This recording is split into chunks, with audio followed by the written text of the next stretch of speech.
அரசியல் திடீர்னு பார்க்கும்போது இப்போ விஜய்க்கு தூக்கி பிடிக்கிற மாதிரி இருக்குது. விஜய்க்கு சப்போர்ட் பண்ணுற மாதிரி இருக்குது. விஜய் அரசியல் வர்றதுக்கும் இதுக்கும் ஒரு சாயல் வர்ற மாதிரி இருக்குது. அதாவது அவங்க ரசிகர்லாம் கொஞ்சம் பார்க்கலாம். அதுக்கப்புறம் எலெக்ஷனில் எப்படின்னு அடுத்த வருஷம் தானே, அதுக்கப்புறம் பார்க்கலாம். விஜய்ன்ற தனி மனிதன் நான் போட மாட்டேன். ஏன்னா விஜயகாந்த்ன்றவனை எல்லாமே அழிச்சிட்டாங்க இங்கே. அப்பேற்பட்ட ஒரு தனி மனிதனுக்கே இங்கே வந்து கருணாநிதி, எம்ஜிஆர் எல்லாமே அழிச்சிட்டாங்க. மதிமுகவும் அழிச்சிட்டாங்க, ராமதாஸும் அழிச்சிட்டாங்க. அடுத்து இவரை மாத்திரம் என்ன பண்ண போகிறாங்க? இதை தூக்கி பிடிச்சி தான் அழிச்சிடுவானுங்க. இது ஒரு சுரணம் இல்லாத அரசியல். மக்கள் துட்டுக்கு ஆசைப்பட ஆரம்பிச்சிட்டாங்க. ஆனால் கண்டிப்பாக உருப்படாது தமிழ்நாடு. என்னுடைய இது நான் அன்னைக்கு நான் போடணுனாக்கா பிஜேபி ஒன்லி தான், மோடிக்குன்னு தான் போடுவேன். இங்கே கூட பிஜேபி ஆளுங்க யாருமே சரியிடாது தமிழ்நாட்டில். பிஜேபியை வளர்க்கணும், கொல்லணும், கொடியேற்றணும் ஒன்றுமே கிடையாது. மோடின்ற கேரக்டருக்கு போடுவேன், அவ்வளோதான். மற்றபடி விஜய்க்கு போடும். ஏன்னா எல்லாமே கவுத்துட்டாங்க. விஜயும் அப்படியே தான் தானாக துட்டு அழிச்சிட்டு போயினே இருக்க வேண்டியது. விஜய் இல்லை, பிஜேபி தான். பிஜேபி மோடின்ற ஒரு மனுஷனுக்கு தான் ஓட்டு போடுவேன். தாமரைன்ற சிம்பிள் தான். அதை யார் வேணாலும் அவ்வளோதான். பாட்டெல்லாம் நல்லா இருக்குது. தமன் எல்லாம் பரவாயில்ல. அது யாருமா யாருன்னு எனக்கு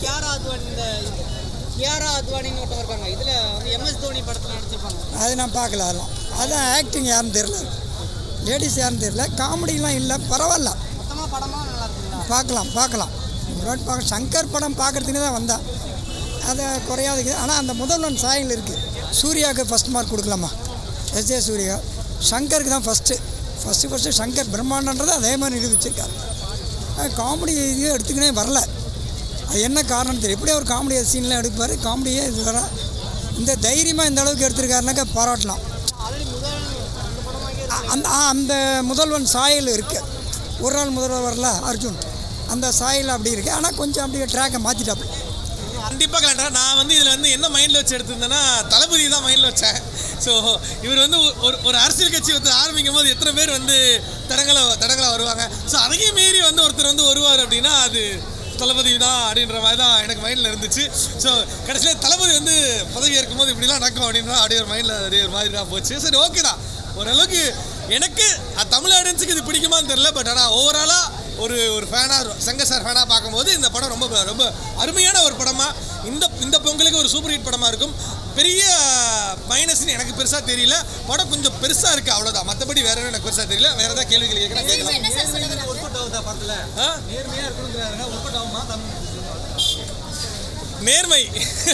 நேர்மைன்றது ரொம்ப கஷ்டப்படும். நேர்மையாகிறது எல்லாருக்குமே கஷ்டமான ஒரு விஷயம். இன்னுமே நம்ம ஆடியன்ஸை அந்த காலத்து ஆடியன்ஸ்ன்னு நினச்சிட்டு இருக்காரு. இதில் நான் ஒரு விஷயம் கேள்விப்பட்டேன். 3 பாட்டுக்கு பார்த்தீங்கன்னா கிட்டத்தட்ட 75 crores செலவு பண்ணியிருக்கிறதா கேள்விப்பட்டேன். அதோட ட்ரூத் தெரியாது, கேள்விப்பட்டேன். நான் என்ன சொல்கிறேன்னா, அந்த மாதிரி ப்ரொடியூஸ் பண்ணுற ப்ரொடியூசர்ஸையும் கேட்டுக்கிறேன். இப்போலாம் பாட்டை எங்களுக்கு இவ்வளோ பிரம்மாண்டமாக கொடுத்தா தான் அந்த பாட்டை ரசிப்போன்ற ஆடியன்ஸ்லாம் இப்போ கிடையாது. அவன் ஆல்பம் சாங் கேட்டு போயிடுறான். 75 கோடி கொடுத்து 3 பாட்டை எடுத்துருக்கீங்களா? அந்த 3 பாட்டை உட்காந்து சத்தியமாக எங்களால் பார்க்க முடியல. படு கேவலம். 75 கோடியும் நீங்கள் திருப்பதிக்கு டொனேஷனே கொடுத்துருக்கலாம். அந்த 75 கோடியில் நான் கேட்குறேன், ஒரு படம் எடுக்க மினிமம் ஒரு 2 to 3 crores நல்ல டிரெக்டர்ஸும் சூப்பராக எடுக்கிறாங்க. புது டிரெக்டர்ஸ்லாம் கிட்டத்தட்ட அந்த 75 கோடியில் 20 புது டிரெக்டரை வாழ வச்சிருக்கலாம். அவனுக்கு வாழ்க்கை கொடுத்துருக்கலாம். அவனும் சூப்பர் படத்தை எடுத்திருப்பான். நான் ப்ரொடியூசர்ஸை கேட்குறேன், இந்த மாதிரி ஏன் பணத்தை வேஸ்ட் பண்ணுறீங்க? 75 கோடி 3 பாட்டுக்கு தேவையா? அழகாக புது கதையாக சூப்பராக கண்டென்ட்டு, கதைக்கு முக்கியத்துவம் கொடுத்து. இதெல்லாம் கதையே கிடையாதுங்க. உள்ள ஏங்க 3 hour படம், 3 hour ராம் சரண் இருக்காரு. நான் யோசிக்கிறேன், டேய் ராம் சரண் வராத சீன் எங்கன்னா இருந்துச்சா இந்த படத்துல? பேரும் அந்த இன்டர்வெல்ல நம்ம பாப்கார்னுக்கு காஃபி சாப்பிட்டோமே, அப்போ ஒண்டிதான் ராம் சரண் இல்லை. மற்ற எல்லா டைம்லையும் இருக்காரு. அதே மாதிரி எலெக்ஷன் கண்டக்ட் பண்ணுறாங்க. இது என்னங்க, ஒரு ஐஏஎஸ் கலெக்டருக்கும் ஒரு அரசியல்வாதிக்குமான சண்டை. இதுதான் கதை. ஐபிஎஸ்ஸாக இருந்தவர் ஐஏஎஸ்ஸாக மாறுறாரு. ஐஏஎஸ்ஸாக இருந்தவர் சீஃப் எலெக்ஷன் ஆஃபீஸராக மாறுறாரு. அரசியல்வாதியாக இருந்த எஸ்ஜே சூர்யா அரசியல்வாதியாகவே இருக்காரு. சிஎம் நடுவில் ஆறாரு. அப்போ இன்டர்வல் பிரேக் விட்டுறாங்க. அதுக்கப்புறமா எலெக்ஷன் ஆஃபீஸராக வராரு. இந்த சண்டையை முக்கியமே என்னன்னா எலெக்ஷன் தான். எலெக்ஷன் எப்படி நடத்தப்படுகிறது ஒரு முக்கியமான சீனு. அதை எப்படி தெரியுமா நடத்தியிருக்காங்க? நீங்கள் எல்லாருமே எலெக்ஷன் போயிருப்பீங்க, ஓட்டம் போட்டிருப்பீங்க. உங்களுக்கு தெரியும் எப்படி எலெக்ஷன் நடக்கும்னு. ஒரு 5 பேர் சேர்ந்து கும்பலாக போக முடியாது பூத்துக்குள்ளே.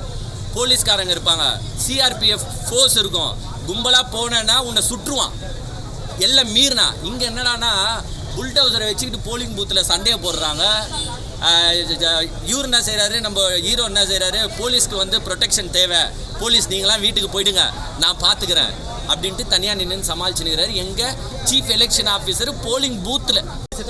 பணம் இல்லாத அரசியல்னு சொல்லி அவங்க சொல்கிறாங்கல்ல, ஒரே சீன் தான் வருது, ஒரே ஒரு சீன் தான் வருது. அவர் வந்து ஆமாம் ஒரே சீன் தான் வருது. அவர் நீங்கள்லாம் இந்த மாதிரி எங்கள்கிட்ட சொல்லிட்டு வெளியே போய் இது பண்ணிட்டீங்கன்னா என்ன பண்ணுவீங்க அப்படின்னு சொல்லி கேட்குறாரு. அதுக்கு வந்து நாங்கள் ஸ்டாம்ப் பேப்பரில் சைன் பண்ணி கொடுப்போம் அப்படின்னு சமுத்திரக்கனி ஒரு சீனில் காமிக்கிறாரு. அந்த ஒரு சீன் மட்டும்தான் வச்சுருக்காங்க. பணம் இல்லாத அரசியலை படம் எடுக்கிற சங்கர் சாரே ஊக்குவிக்காத போது மக்கள் எப்படி ஊக்குவிப்பாங்க? அந்த ஒரு பெரிய கேள்வி வரும்ல ப்ரோ. கதையே இல்லை ப்ரோ. இது வந்து ஒரு 10 வருஷத்துக்கு முன்னாடி ரிலீஸ் ஆக வேண்டிய படம். இதை வந்து தெரியாமல் இப்போ எடுத்து ரிலீஸ் பண்ணிட்டாங்க. பயங்கரமான குளறுபடி ப்ரோ. எல்லாமே பழையசு, டைலாக் பழசு, டான்ஸு பழசு, ஃபைட்டு பழசு, உள்ளே வர்ற கதை பழசு. இதில் என்ன புதுசாக இருக்குன்னே தெரியல, கண்டுபிடிக்க முடியல. இதில் எது புதுசாக இருக்குது அப்படின்னு நம்ம உட்காந்து யோசிக்க வேண்டியதாக இருக்கும்னு நினைக்கிறேன். கலர் கலராக இருக்குது, ஆனால் நமக்கு கடுப்பாகுது கலர் கலராக பார்க்கும்போது. தேவையே இல்லாத டான்ஸு, தேவையே இல்லாத பாட்டு, தேவையே இல்லாத கிளாமரு. இந்த சங்கர் சார் வந்து என்ன நினச்சிட்டாரோ தெரியல. நம்ம வந்து கிளாமர் காமிச்சோம்னா எல்லோரும் பார்த்துட்டு வந்து நம்ம படத்தில் தொப்பு தொப்புன்னு விழுவாங்க. இந்த புலிகேசி படத்தில் வந்து தொப்பு தொப்புன்னு விழுவாங்கல்ல, அந்த மாதிரி விழுவாங்க அப்படின்னு நினச்சிட்டாரா என்னன்னு தெரியல. ரொம்ப ஒஸ்ட்டாக இருக்குது ப்ரோ. ஸ்கிரிப்ட் வந்து ரொம்ப நார்மலான ஒரு ஸ்கிரிப்ட்.